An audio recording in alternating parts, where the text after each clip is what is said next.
Posso fazer a leitura aqui, né, da primeira parábola que o Senhor Jesus conta, que é a parábola do semeador, que diz assim, Mateus capítulo 13, versículo 1. Tendo Jesus saído de casa naquele dia, ele estava assentado junto ao mar, e ajuntou-se muita gente a ele, de sorte que, entrando num barco, se assentou e toda a multidão estava em pé na praia.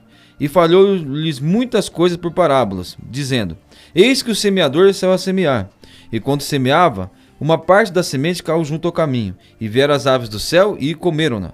Outra parte caiu em pedregais, onde não havia terra bastante. Logo nasceu, porque não tinha terra funda.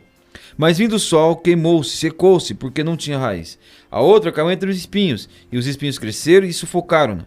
E a outra caiu na boa terra, deu fruto, um a 100, outra a 60 e outra a 30 por 1.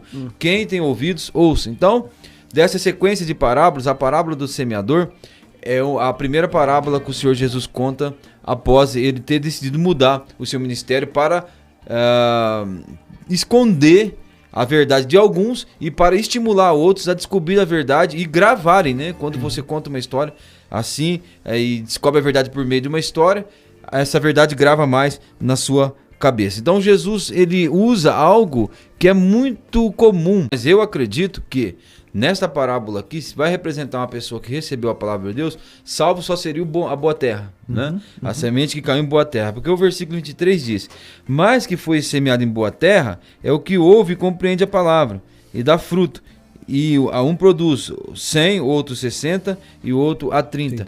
Mas vale lembrar uma coisa, uma boa terra, ela precisa ser preparada, né? A terra, ela não está ali. Depois que o mundo foi amaldiçoado, a terra não é boa por si só. É verdade mesmo. Mesmo uma terra que é fértil, uma terra rica, ela está lotada de matos, está lotada de ervas daninhas. Enfim, você tem que limpar tudo aquilo ali, você tem que tirar os espinhos para que a terra seja boa. Por que eu estou dizendo isso? Porque o mal cresce muito rápido nesse mundo. No passado, nós vamos ver que existiam grandes pregadores que pregavam ao ar livre. Eu citei o John Wesley, que dizia que o púlpito era o mundo, né?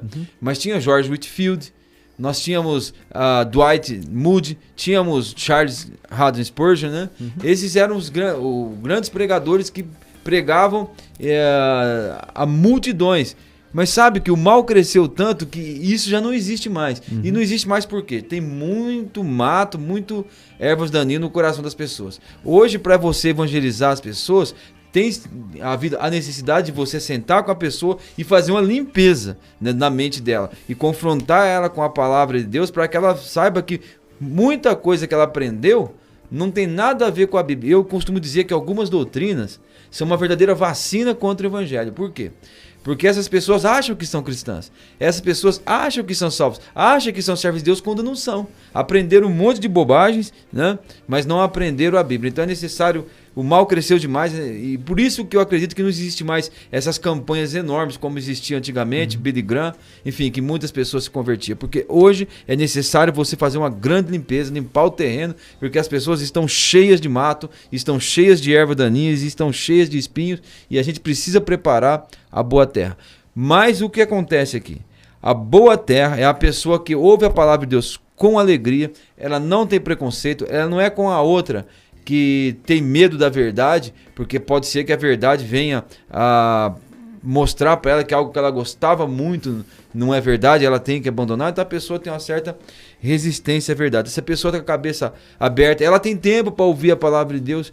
Começa estudos bíblicos, tem estudos que você faz toda semana. Você marcou de quarta-feira, toda quarta-feira a pessoa está lá. Agora tem estudos que a pessoa fala, quarta-feira que vem, aí passa uma quarta, ela tem alguma coisa, outra quarta ela tem outra coisa, outra quarta ela tem outra coisa. Você às vezes consegue fazer uma vez por mês. Agora, a boa terra não. É aquela pessoa que ela sempre tem tempo para ouvir a palavra de Deus, está sempre aberta e é humilde para reconhecer as verdades que a palavra de Deus traz a ela. Mas o que é interessante é que nem todo salvo vai frutificar de forma igual. Ele fala que um produz 100, outro 60 e 100 por 1. Mas o salvo produz. Para explicar melhor isso aqui, é como se fosse um cacho de uva, né? Um cacho de uva com 100 uvinhas, outra com 60 uvinhas e outra com 30 uvinhas. Mas é um cacho de uva. Isso é verdade.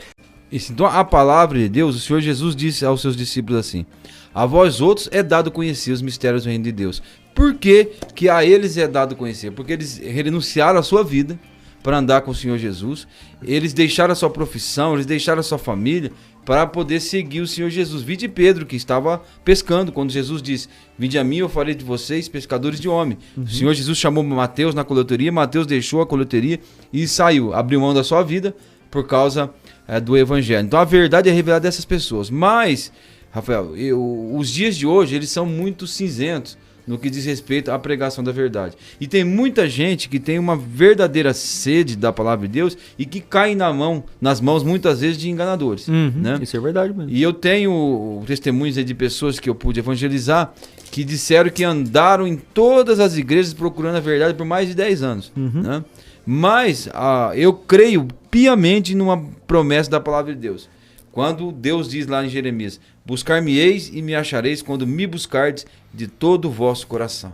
Eu creio sinceramente que se a busca da pessoa é sincera, ainda que ela tenha caído na mão desses falsos pastores, conforme nós explicamos no último vídeo, ainda que ela tenha sido enganada por um tempo, Deus não vai permitir que essa pessoa fique enganada para sempre. Se a busca dela é sincera, é verdadeira, Deus então vai dar a oportunidade de alguma forma para que essa pessoa conheça a verdade, como a verdade realmente é. Mas a maioria das pessoas, infelizmente, estão satisfeitas onde estão satisfeitas com enganos, estão satisfeitas com aquela suposta verdade que está sendo ensinada em muitos lugares. E esses que estão satisfeitos vão ficar lá. Mas aqueles que realmente têm sede da verdade, aqueles que querem conhecer a palavra de Deus, Deus vai se revelar a essas pessoas. Porque Ele disse: buscar-me-eis e me acharei quando me buscardes de todo o coração.